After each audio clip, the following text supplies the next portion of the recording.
So ఇప్పుడు చూస్తుంటే BSP Praveen Kumar ఒకప్పుడు కేసీఆర్ గారిని అసలు ఎలా అంటే అలా మాట్లాడిన వ్యక్తి, అంటే తనకి వ్యతిరేకంగా చాలా వరకు మాట్లాడిన వ్యక్తి ఈరోజు తనకి కేసీఆర్కి మద్దతు ఇస్తాను అని చెప్పేసి మాట్లాడుతుంటే అసలు దీన్ని ఎలా చూడాలి సార్?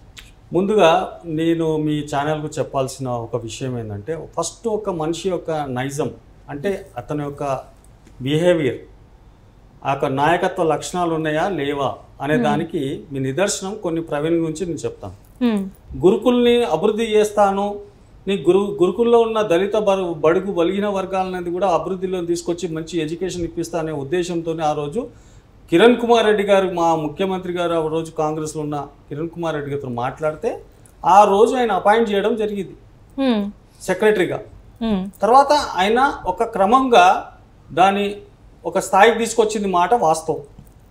విద్యాబోధనలో ఒక మెరుగైన విద్యను తీసుకొచ్చి ఒక శిఖరం మీదకి తీసుకెళ్ళిండు. ఒక దళితుల బిడ్డల్ని, ఎస్టీ బిడ్డల్ని ఎవరెస్ట్ శిఖరాన్ని ఎక్కించారు. దాని విషయంలో మేము అప్రిషియేట్ చేస్తాం, దాని విషయంలో మేము ఆయన స్వాగతిస్తాం.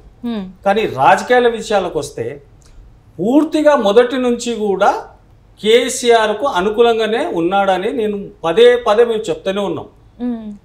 దానికి నిదర్శనం ఏంటంటే, ఆనాడు వాళ్ళ బావగారు ఏంటంటే డాక్టర్ ఆనంద్ గారు వికారాబాద్ నుంచి బీఆర్ఎస్ టికెట్ ఇప్పించాడు. ఈయనకున్న దగ్గర సంబంధాలు ఏంటి అంటే నీ రుజువు చేస్తున్నాను.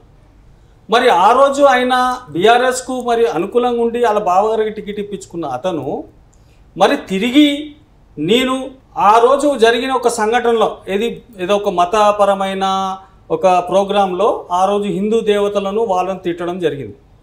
ఆ రోజు ఉన్న ఎంపీ ఆంధ్రలో ఉన్న శివరామకృష్ణ గారు పార్లమెంట్లో రైజ్ చేశారు ఈ విషయాన్ని. ఈయన ఒక చట్టబద్ధమైన రాజ్యాంగబద్ధమైన అధికారం ఉండి ఒక హిందూ దేవతలను ఎలా తిడతాడని ఆ రోజు ఆయన ప్రశ్నిస్తే దాని మీద ఒక కమిషన్ ఏర్పాటు చేయడం జరిగింది.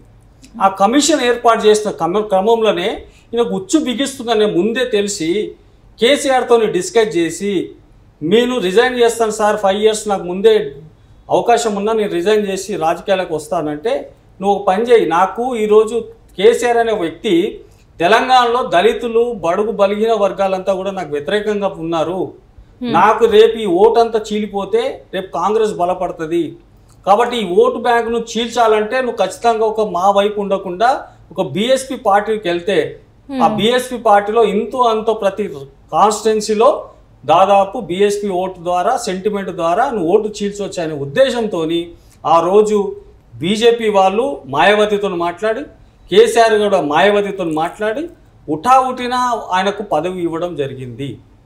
ఇది నేను ఆరోపిస్తున్నాను. అంటే ఇదంతా ఒక రాజకీయంగా ఓటు బ్యాంకును, కాంగ్రెస్ ఓటును, దళిత ఓటును చీల్చడానికి చేసిన కుట్రలో భాగంగా ఈయన ప్రవీణ్ గారు ఆ రోజు కేసీఆర్ ఆడించిన నాటకాల్లో ఈయన ఒక భాగస్థుడు. అంటే వీళ్ళిద్దరికి తెర వెనక స్నేహం ఉందని అంటారు మీరు? నేను 100% ఉంది. దానికి నిదర్శనం ఏంది చెప్తున్నాను కదా, వాళ్ళ బావగారికి టికెట్ ఇప్పించిన నేపథ్యం చెప్తున్నాను. స్వతహాగా కేసీఆర్ అంటే దళితులు పడదు, కానీ ఆ రోజు కేసీఆర్ ఈయన సెక్రటరీగా ఉండడానికి కంటిన్యూ చేసిండు. కిరణ్ కుమార్ రెడ్డి సెక్రటరీకి ఇచ్చిన తర్వాత కూడా ఈయన కంటిన్యూగా చేసి ఆయనకు ఒక సంస్థను ఏర్పాటు చేసుకుంటున్న క్రమాన్ని కూడా ఈయన సపోర్ట్ చేసిండు.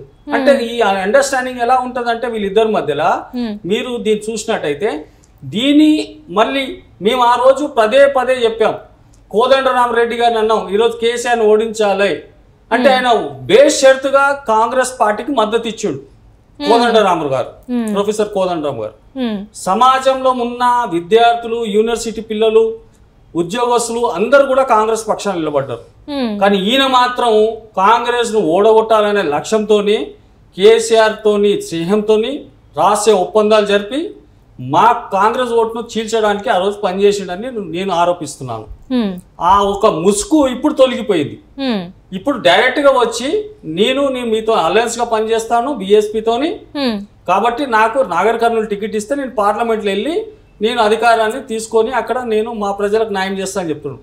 కానీ ఈయన ఏ అధికారంతో ఉన్నప్పుడు ప్రజలకు చేయలేని ఏదైతే కాంగ్రెస్ పార్టీ ఈరోజు 6 గ్యారెంటీలు తీసుకొచ్చి దళిత బడుగు బలిగిన వర్గాలకు, మైనార్టీలకు చేస్తున్న కార్యక్రమాలు ఏదైతుందో అది చూసి ఓర్వలేక ఇలా బీఆర్ఎస్ యొక్క అస్తిత్వం మొత్తం కూడా పాడైపోతుంది, రాష్ట్రంలో లేకుండా పోతుంది. కాబట్టి ఈరోజు ఓపెన్గా నువ్వు రావాలి బయటకంటే ఈరోజు ఆ ముసుగు తొలగించుకొని బయటకు వచ్చిన వ్యక్తే ఈరోజు ప్రవీణ్ గారని సందర్భంగా తెలియజేస్తాను. అంటే ఇన్ని రోజులు మరి ప్రజలకి చెప్పిన మాటలన్నీ అబద్ధాలే అంటారా, అవాస్తవాలే అంటారా?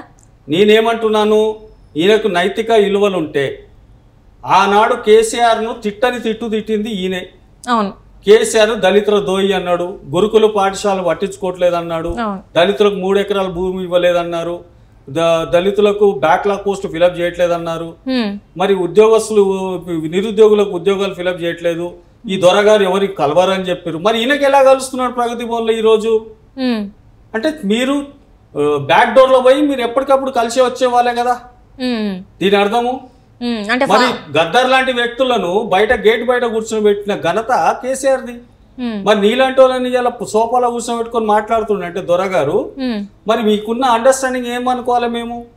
ఈ రేపు మీరు నాగర్ కర్నూలు పోటీ చేసినా ఎక్కడ చేసినా కాంగ్రెస్ పార్టీని ఖచ్చితంగా నేను ఓడగొడతామని ఈ సందర్భంగా తెలియజేస్తాను. అంటే ఏ విధంగా చెప్తారు మరి వీళ్ళిద్దరు వెనకాల అంటే ఇంత సత్సంబంధం ఉందని ముందు ఎందుకు చెప్పలేదు, ఇప్పుడు ఎందుకు ఇట్లా ఇంత? నేనేం చెప్తున్నానమ్మా, ఇప్పుడు మొన్నటి వరకు ఎంఐఎంను కేసీఆర్ వాడుకున్నాడు, ఎంఐఎం వాళ్ళు ఇప్పుడు రియలైజ్ అయ్యారు, కాంగ్రెస్ పక్షాన వచ్చిర్రు. మైనార్టీలకు ఏదైనా చేస్తుంది సంక్షేమ పథకాలు అంటే కాంగ్రెస్ చేస్తుందని గట్టిగా మేము చెప్తున్నాం. 12% రిజర్వేషన్ కానీ, పిల్లలకు వాళ్ళకి ఎడ్యుకేషన్ కానీ, ఉద్యోగం భద్రత కానీ, మైనార్టీల సంక్షేమం కానీ, ఓల్డ్ సిటీ ఇలా మా ముఖ్యమంత్రి గారు వెళ్ళి ఓల్డ్ సిటీని డెవలప్ చేయడానికి ఎంఐఎంతో కలిసి పనిచేయడానికి మేము సిద్ధంగా ఉన్నాం. అది క్లియర్గా అయిపోయింది.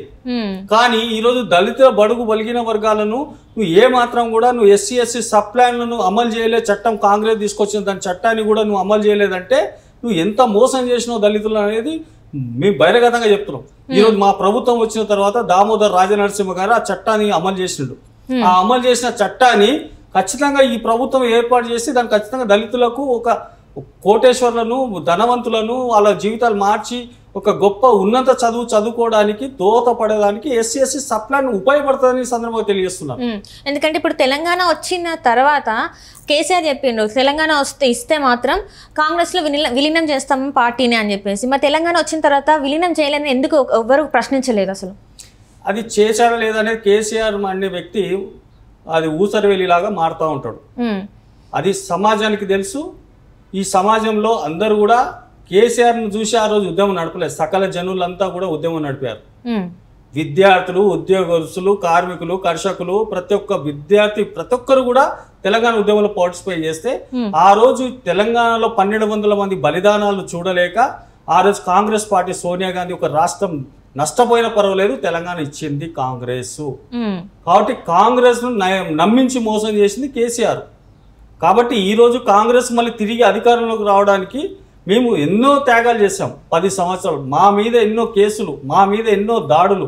అయితే ఆ రోజు మరి ఈ దళితులకు జరుగుతున్న అన్యాయాలు ప్రశ్నించిన ఒక ప్రవీణ్ లాంటి వ్యక్తికి ఈ రోజు ఆ కళ్ళకు కనబడట్లేదు, ఆయనకు దళితులను అన్యాయం చేసింది కనబడట్లేదా?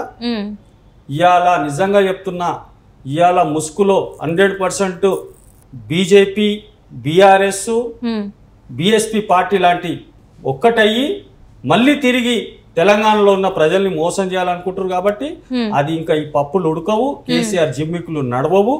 మా రేవంత్ రెడ్డి గారు, మా కాంగ్రెస్ అధిష్టానము ఖచ్చితమైన రేపు పార్లమెంట్ ఎన్నికల్లో బీజేపీనికి అందరూ కలిసి కట్టకట్టుకొని వచ్చినా కానీ మేము ఖచ్చితంగా 14 నుంచి 15 సీట్లు గెలుస్తామని ఈ సందర్భంగా మీకు తెలియజేస్తున్నాం. Right sir, right, thank you so much sir. నమస్తే.